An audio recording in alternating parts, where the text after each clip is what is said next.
నాది single case ఏమో అనుకున్నా, అయినా కూడా నేను ఎక్కడ పోరాటం చేస్తాను.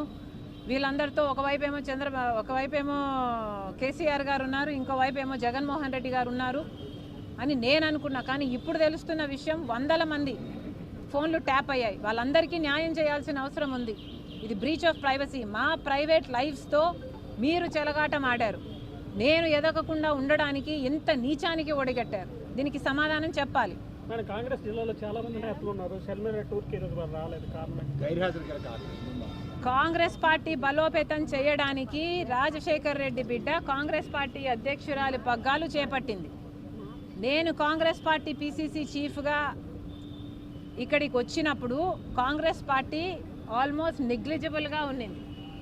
నాది సింగిల్ కేసు ఏమో అనుకున్నా, అయినా కూడా నేను ఎక్కడ పోరాటం చేస్తాను.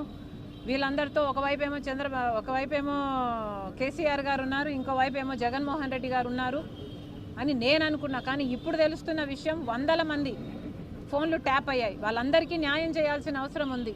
ఇది బ్రీచ్ ఆఫ్ ప్రైవసీ. మా ప్రైవేట్ లైఫ్స్తో మీరు చెలగాటం ఆడారు. నేను ఎదగకుండా ఉండడానికి ఎంత నీచానికి ఒడిగట్టారు. దీనికి సమాధానం చెప్పాలి. కాంగ్రెస్ జిల్లాలో చాలా మంది నేతలు ఉన్నారు. షర్మిల టూర్కి రాలేదు, కారణం కాంగ్రెస్ పార్టీ బలోపేతం చేయడానికి రాజశేఖర్ రెడ్డి బిడ్డ కాంగ్రెస్ పార్టీ అధ్యక్షురాలి పగ్గాలు చేపట్టింది. నేను కాంగ్రెస్ పార్టీ పిసిసి చీఫ్గా ఇక్కడికి వచ్చినప్పుడు కాంగ్రెస్ పార్టీ ఆల్మోస్ట్ నెగ్లిజిబుల్గా ఉన్నింది.